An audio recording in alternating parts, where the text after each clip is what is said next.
Felipe de Orleans Bragança, eu vou falar com você com relação a uma perspectiva do conservadorismo e o conservadorismo brasileiro no século XXI. Bom, antes que a gente comece a falar sobre conservadorismo no Brasil, nesse século, nesse contexto atual, precisamos fazer um resgate histórico de onde vem o conservadorismo, como que ele surge, por que ele surge, contra quem ou para limitar o que ele surge.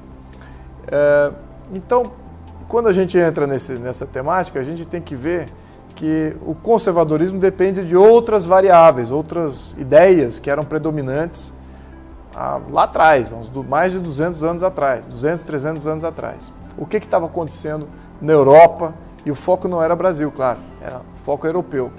No contexto europeu, o que estava se passando era que o modelo absolutista de Estado, ou seja, o Estado absoluto, em qual três forças regiam o Estado de uma maneira patrimonialista, mercantilista, com pouca liberdade política, era regido por aristocracia, pelo clero e pelos reis. Então, a maioria dos estados europeus se constituíam dessa maneira.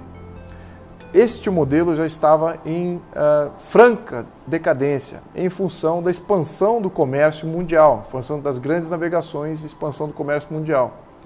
Ou seja, uma atividade econômica natural já estava propiciando uma mudança não só econômica, mas uma mudança política também. Essa mudança do qual estou falando é saindo do mercantilismo e entrando para o capitalismo, entrando para o laissez-faire e o livre mercado. Nesse contexto, Adam Smith foi um dos grandes propulsores disso. Mas antes de Adam Smith, que conclamou, de certa maneira, o termo laissez-faire, né, o capitalismo, que depois mais tarde foi cunhado como o capitalismo por Karl Marx, e mais tarde ainda como liberalismo econômico por Hayek e uma série de outros historiadores e filósofos liberais. Haviam os liberais políticos que precediam Adam Smith em mais de 100 anos. Esses, como John Locke, já conclamavam que o poder não vinha da hereditariedade, não somente da hereditariedade ou da divindade, mas o poder teria que vir do povo, validado pelo povo. Então, uma inversão de perspectiva, de formação de Estado. Naquele momento, começa-se uma revolução liberal contra o Estado absolutista e culmina com uma decadência do sistema mercantilista em função dessas expansões comerciais que estavam acontecendo. Existe aí uma ebulição de novas ideias, novos conceitos se materializando e forçando ajustes políticos. Alguns países já começavam a adotar constituições. A Constituição de um país, ela limita o poder dos monarcas, do clero, limita o poder da aristocracia, limita o poder do rei. A Constituição é uma pré-condição e advém desse movimento liberal que surge há 300 anos atrás. E o que acontece com essa movimentação? Com essa limitação de poderes do governo, começa-se a entender que, tem uma nova força surgindo, que não é a força do clero, não é a força da aristocracia, não é a força dos reis, é a força da burguesia, ou, como se cunha hoje, como da classe média, começam a ascender e a querer uma voz política. Então o sistema político tem que começar a se abrir, a classe média começa a ter mais recursos, em função desse comércio livre que estava acontecendo naturalmente, a despeito do mercantilismo. E lembrando aqui os conceitos, certo? O mercantilismo ele era baseado no acúmulo de metais preciosos pelo Estado. Então havia uma necessidade quase que despótica de acumular e a riqueza das nações era baseado no acúmulo e quanto havia de reserva de ouro e prata nos cofres.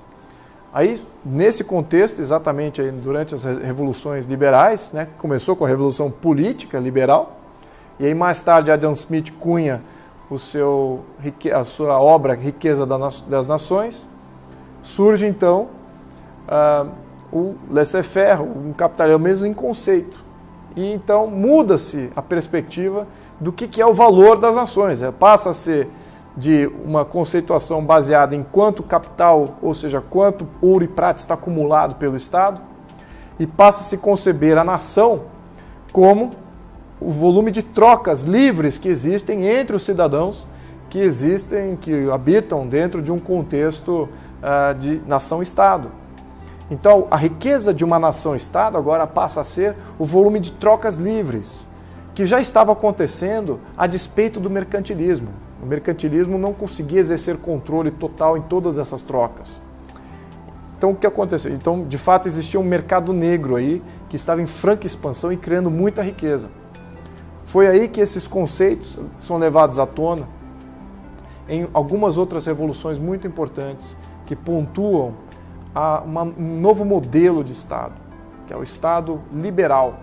Esse surge na Inglaterra, com a Revolução Gloriosa, com a limitação dos poderes dos reis, 1688, e aí sucessivas limitações desses poderes mais tradicionalistas começam a ocorrer desde então, e tem um evento muito importante que é a Revolução Norte-Americana, que sucede já com essa movimentação liberalizadora política.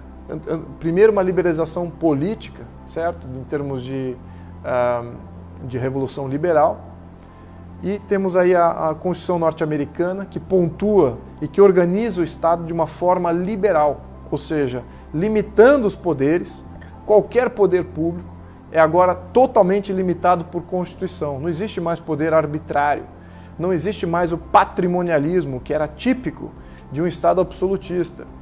Não existe mais um poder hereditário na questão do Estado liberal. O poder tinha que ser validado pelo seu povo, frequentemente, ou por instituições que eram essas validadas pelo povo. Então o poder aí agora emana do povo. Então nessa conceituação norte-americana, que Edmund Burke foi muito favorável a essa emancipação, exatamente nesses moldes, ela constitui um fulcro muito importante na criação de um Estado liberal de fato.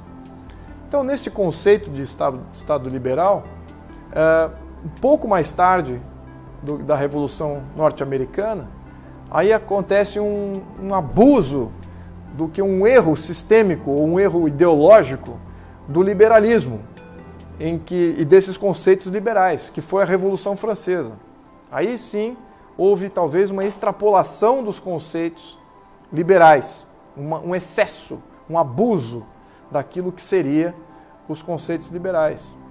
Então o que acontece nesse momento? Surge então a Revolução Francesa, quase que em linha com a Revolução Norte-Americana, de criação de Estado liberal, mas a Revolução Francesa ela foi tão além em querer erradicar qualquer forma de poder e símbolo de poder tradicionalista, qualquer símbolo de poder de Estado tradicionalista, que acabou criando uma instabilidade muito grande. Eliminou-se todas as referências de poder público, todas as interferências de poder social ou econômico. Houve um grande colapso político, econômico e social na França naquele momento. Isso afugentou a maioria dos países vizinhos e afugentou, inclusive, revolucionários norte-americanos que haviam feito a Revolução Norte-Americana um pouco antes. Observadores das Américas, aí inclui brasileiros, inclui outros países da América do Sul e da América Central e também dos Estados Unidos, que viram aquele evento com muita preocupação.